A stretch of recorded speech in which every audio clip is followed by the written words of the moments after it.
Estás escuchando una energía nada corriente. ¡Arrancamos!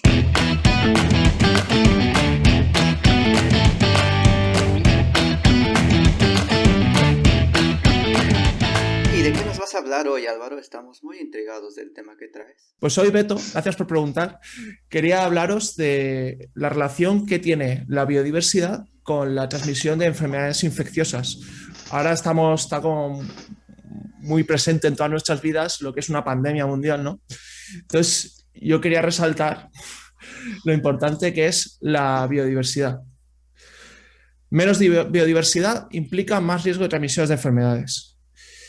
Pero yo quería deciros, esto se ha dicho últimamente bastante en muchos medios de ecologistas y de medio ambiente. Quería intentar explicar un poquito cuál es el mecanismo por el que la biodiversidad ayuda a que no se transmitan las enfermedades, porque si no se queda como una idea, como un mantra casi, ¿no? Un dogma. Y creo que es mejor que lo entendamos. Primero que nada, quería preguntaros si sabéis lo que es la zoonosis. ¿Habéis oído hablar de esa palabra? En la vida. Se trata de enfermedades infecciosas que afectan al ser humano y que tienen origen animal. Por ejemplo, ¿se os ocurre alguna que haya venido de algún animal recientemente? Eso depende de la A perspectiva ver, que tengamos cada uno. depende de Pero qué hablando de animal. murciélagos, De murciélagos, Y viene de pandorines. la conspiración. Pues Pangolines y cosas recientemente así. tenemos unos cuantos ejemplos. Tenemos la porcina, tenemos el SARS que viene de los murciélagos, la malaria se transmite por mosquitos, hay la gripe aviar, por ejemplo, también se hablaba. Hay la mayoría de las enfermedades infecciosas de hoy en día, de hecho el 60% según la OMS, tienen un origen no humano, vamos a decir animal. De hecho, todas las enfermedades incluidas en la lista de enfermedades prioritarias de la OMS, todas han empezado con la zoonosis. Entonces, ¿qué relación puede tener? O sea, de hecho, los últimos años, últimas décadas, ha habido un gran aumento de estas enfermedades provenientes de la zoonosis que han provocado pandemias, que han provocado, bueno, a lo mejor no pandemias mundiales, pero sí así a escala local, Epidemias. epidemias, exacto. Entonces, ¿cuál es el efecto por el que la biodiversidad nos protege de esto? Pues eso se llama el efecto de dilución, según los estudios científicos. Entonces, quiero que os imaginéis que una comunidad de seres, imagínate de, no sé, de gatos, y están solo los gatos en un terreno. Entonces introducimos otro animal, introducimos perros. Entonces, como una enfermedad que estaba afectando a los gatos, pasa al haber perros en el mismo área a ser menos infecciosa entre los gatos. Pues la ciencia nos da 5 mecanismos. Por una parte, los gatos ahora se van a mover menos, porque como hay perros, puede que tengan miedo, puede que simplemente que no haya tanto sitio que puedan ocupar, ¿no? Se reparten el espacio, se mueven menos, se juntan menos entre ellos y las enfermedades se localizan más en donde estén. Otra forma es que al estar en contacto con perros, esos gatos cojan inmunidad a otras enfermedades, estén en contacto con eh, otras bacterias, otros microorganismos y tengan una mayor resistencia a la propia enfermedad que les estaba matando a ellos. Luego, la tercera forma es, podéis imaginar que si hay gatos y perros viviendo en el mismo área, van a competir a lo mejor por los mismos recursos y van a comer las mismas cosas.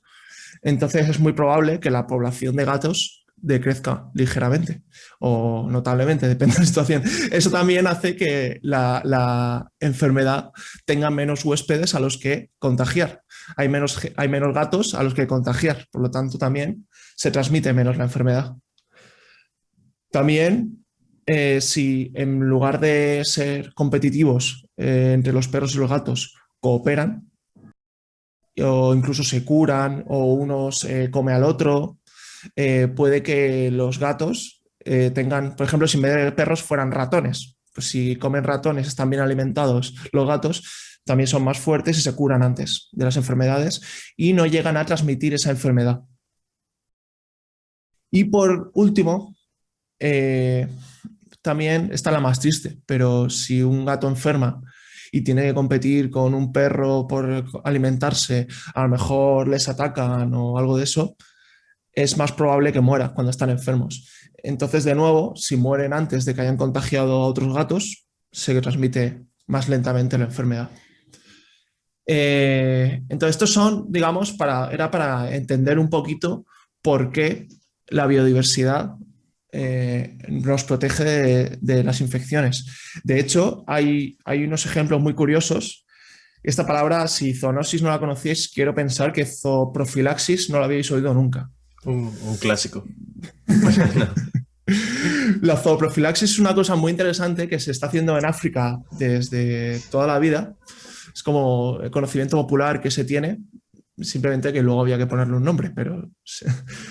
Entonces, allí utilizan el ganado para protegerse de los mosquitos de la malaria. Los ponen alrededor de los asentamientos humanos y entonces los mosquitos pican al ganado y no pican tanto a la gente.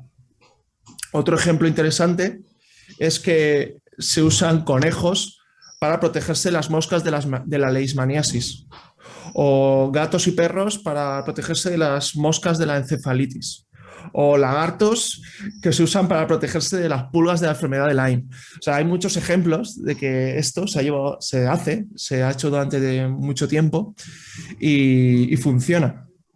Por lo tanto, creo que es lógico pensar que, sobre todo en una economía globalizada en que estamos ahora, deberíamos proteger la biodiversidad. Me parece interesante y curioso el hecho de que los factores que mencionas no se le apliquen al ser humano. Ah, en todos los que tienes, como que el humano no entra, ¿no? Como que hemos salido de ese círculo y no porque haya muchos humanos se deja de contagiar, no porque haya muchos humanos, los que no se curaron ya no se van a curar o ya no competimos con con otro animal. Eso es uno de los precios interesantes que hemos tenido que pagar como especie al haber quedado encima de la cadena alimenticia por conocimiento, pero muy por debajo por defensa contra cualquier enfermedad natural, y lo estamos viendo ahora. Como llega algo, se esparce y... Sí, nos pasa lo que nos pasa. Es cierto que la mayoría de los mecanismos que he explicado no se aplicarían tanto al ser humano, pero es verdad que es una persona que conviva con la naturaleza va a generar mayores defensas contra enfermedades que una persona que viva completamente en una burbuja. Se dice convivir con perros, que si tengas un perro vas a ser un poco más sano porque siempre estás ahí desarrollando defensas y cosas así. Sí, se supone, ¿no? De hecho, se dice de los bebés que es bueno que coman tierra y cosas de estas. Bueno, no lo sé. Bueno, tampoco voy a poner la mano en el fuego, pero eso se dice. ¿Y qué pensáis que estamos haciendo con la biodiversidad? ¿Está bien? ¿Está mal? Yo solo quería comentar que lo que acabas de decir me recuerda muchísimo al programa anterior de permacultura de Michel. Y bueno, uno de los grandes problemas que tiene tanto la ganadería intensiva, ¿no?, como la agricultura intensiva aquí respecto a protección de los animales y las plantas, no pueden vivir en una granja miles de cerdos hacinados sin que estén petadísimos a antibióticos o la permacultura es la solución a no tener que meter químicos porque las plantas en soledad no pueden vivir, ¿no? Están acostumbradas a tener un grupo de plantas con el que cooperan. Así que eso, aplicado a los humanos, ¿no?, es lo que acabas de hacer y me parece súper Y lo que acabas de decir, Guille, que dos de las más grandes enfermedades que nos habían azotado en los últimos años, o por lo menos en mi experiencia que se quedó un poco en América y ya no llegó hasta este lado, la gripe porcina y los nuevos casos que se están dando por China y así de gripe aviar, pues igual y si dejamos de consumir tanta carne de cerdo y de pollo no se dan tanta probabilidad de que sucedan estas cosas. También lo que decía de los antibióticos, súper importante, que es la próxima gran crisis que parece que acecha a los seres humanos, es la inmunidad que estamos generando hacia los antibióticos por parte de las bacterias. Y muchas veces la gente se piensa que es porque tomamos muchos antibióticos nosotros en casa, pero realmente los tomamos cuando comemos carne, porque, como has dicho tú, los cerdos tienen que estar alimentándolos constantemente con antibióticos, entonces se genera esa inmunidad. Y yo quería contaros también sobre cómo estamos afectando a la biodiversidad, porque la ONG WWF en 2020 hizo una actualización de su informe del planeta vivo. Y en ese informe concluían que la fauna salvaje ha disminuido un 68% desde 1970. Un 68% desde 1970, lo repito. Es una barbaridad lo que hemos hecho en tan solo 50 años. Entonces, como se ve, el 68% es digamos, el promedio general de todo el mundo. Pero si nos centramos en las zonas más castigadas, son concretamente América Latina, con una caída del 94% en la biodiversidad en 50 años, repito, y en las aguas dulces con una caída del 84%. Entonces, sobre todo es alarmante que América Latina incluye, y ahora os voy a pedir que me deis vuestra opinión, pero países con tanta biodiversidad, de hecho, según BBF, tres de los más diversos del mundo, como Brasil, México y Colombia. No sé si tenéis algo que aportar aquí, alguna idea. Claro que Álvaro, hay mucho que aportar, es que es súper interesante que ahora que lo dices, la biodiversidad. Y yo me podría incluir incluso como seres humanos dentro de esa biodiversidad, porque no solo, o sea, el desarrollo y el progreso de la forma de vida norte o occidental, no solo es que haya terminado con plantas y animales, también con nosotros, las personas. En muchas zonas la gente que existía la han ido relegando. Hablo de pueblos indígenas y los pueblos originarios que también han estado ahí y cada vez van desapareciendo más y las lenguas y la cultura va desapareciendo más. Tiene todo que ver con el proceso de desarrollo que se ha tenido, porque realmente todo lo que se ha cortado, todo lo que se ha cultivado, todos los animales que se han perdido, toda la biodiversidad que se ha destruido, no ha sido para el consumo de la propia gente que está ahí. Nosotros hemos sido parte de ello y nosotros lo cortamos, nosotros lo talamos, nosotros lo vendemos para que alguien más los disfrute. Entonces sí, es muy triste que dentro de nuestra sociedad, dentro de nuestra cultura y dentro de nuestras barreras se esté destruyendo todo esto, traiga consecuencias para todos y el desarrollo prometido ni siquiera lo veamos. Entonces hay que reflexionar. Y ahí entiendo también que lo que ha pasado con la pandemia mundial, ¿no? Las viajes lo fue llevando, ¿no? Y aquí lo ha pasado, aquí lo tenían las tribus indígenas, los territorios y vinieron gente y empezaron esa movimentación, ¿no? Y de ahí sí también, ¿no? Sí transmite el virus y todo. Aquí, por ejemplo, en Amazonas, no sé si lo va a hablar o Álvaro. Pero no voy a entrar más en detalle, así que dilo que quieras. Malaria, ¿no? Que hace años intenta combater ahí el virus ahí en Amazonas, pero es un poco complicado. Y qué pasa es que los hijos nacen con problemas y toda una generación no nace con cierta dificultad. Y todavía hay demasiado, así que la fiebre amarela, no lo sé cómo se dice, son un virus que amarilla, vale, es que para salir de Brasil, creo que a cualquier lugar que te va, tiene que tener la vacuna. Sí, no puedes salir de Brasil, no lo puedes llegar a un lugar sin esa vacuna de todos los países, ¿no? Y así es.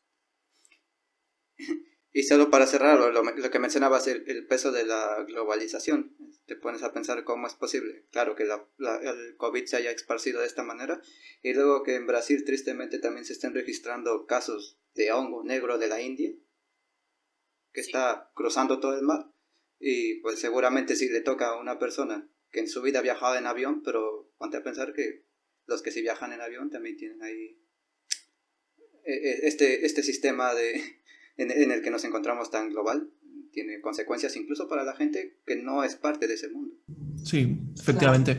De hecho, uno de los mecanismos por los que la biodiversidad ayudaba era precisamente al reducir el movimiento de los huéspedes, ¿no? Si en este momento nos movemos por todo el mundo, pues todas las enfermedades también se mueven por todo el mundo. Y los motivos de esta destrucción de biodiversidad, según las BBF y Ecologistas en Acción en España, son principalmente los cambios en el terreno y la deforestación.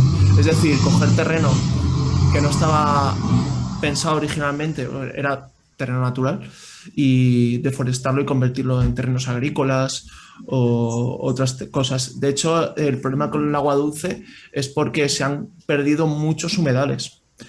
Y además se han alterado muchos ríos por la actividad humana. Y aquí estamos hablando, ya que estamos en un podcast de energía, las propias presas y los centrales hidroeléctricas tienen un gran impacto en la fauna de las aguas dulces.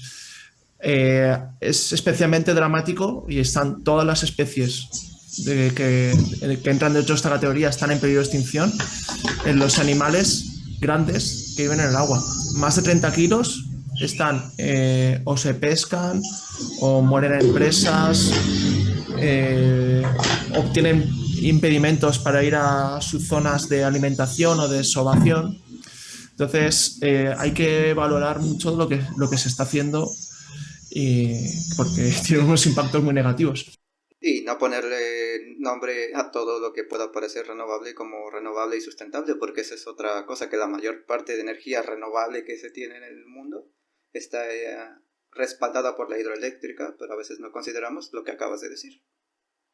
Sí, y otro palito extra, solemos dar uno por programa a la industria alimentaria, es que 1/3 de todo el suelo se dedica a la cría de animales o al cultivo de alimento para la cría de animales. Y entonces ahí estamos hablando de la deforestación, y un 75% del agua dulce se emplea en cultivos y ganadería. De nuevo estamos hablando de cómo afectamos a las aguas dulces. Esto ya haremos un programa dedicado seguramente algún día al sector alimenticio, pero quería al menos mencionarlo. Y para concluir ya, bueno, no sé si queréis aportar algo más ahora antes de que concluya. Sí, nada, que lo que has dicho final creo que es brutal, ¿no? A veces lo mejor que puedes hacer para impedir la deforestación es dejar de comer carne. Porque, exacto, la deforestación del Amazonas, tantas plantaciones de soja y tal, me dicen, bueno, la soja para el tofu, ¿no? Para los veganos. Y no, o sea, la inmensa mayoría de esa soja va para alimentación de animales. Es brutal el impacto que puede tener. Yo también quería añadir que las regiones que sobre todo hay que proteger son que más tienen más porcentaje de biodiversidad son las regiones aisladas, ¿no? Como por ejemplo islas o montañas, y es de donde vemos más diferentes tipos de diferentes especies, ¿no? Entonces, claro, hay que pensar que biodiversidad es como número de diferentes especies y no un número de especies, de unidades de animales o plantas o lo que sea en general, ¿no? Importante. Sí. De hecho, yo para acabar la idea y quería terminar es que toda la biodiversidad del mundo tenemos que comprender que es una sola salud. La especie humana necesita reconocer que nuestra salud y bienestar están íntimamente ligados a los de la naturaleza y el planeta que habita. Muy interesante, Álvaro. Uno no se pone a pensar en estas cosas de cuánto nos puede afectar. El no entendernos como parte de un sistema y el alejarnos de la vida natural y sentirnos superiores cuando somos parte de este intrincado mundo y de toda esta conexión. Y si no reflexionamos al respecto, nos vamos a perder. Muchas gracias por escuchar Una energía nada corriente. Suscríbete a nuestro podcast y síguenos en redes sociales. Somos Una energía nada corriente tanto en Facebook, Twitter como Instagram. O puedes escribirnos directamente a nuestro correo electrónico unaenergianadacorriente@outlook.com. Hasta la próxima.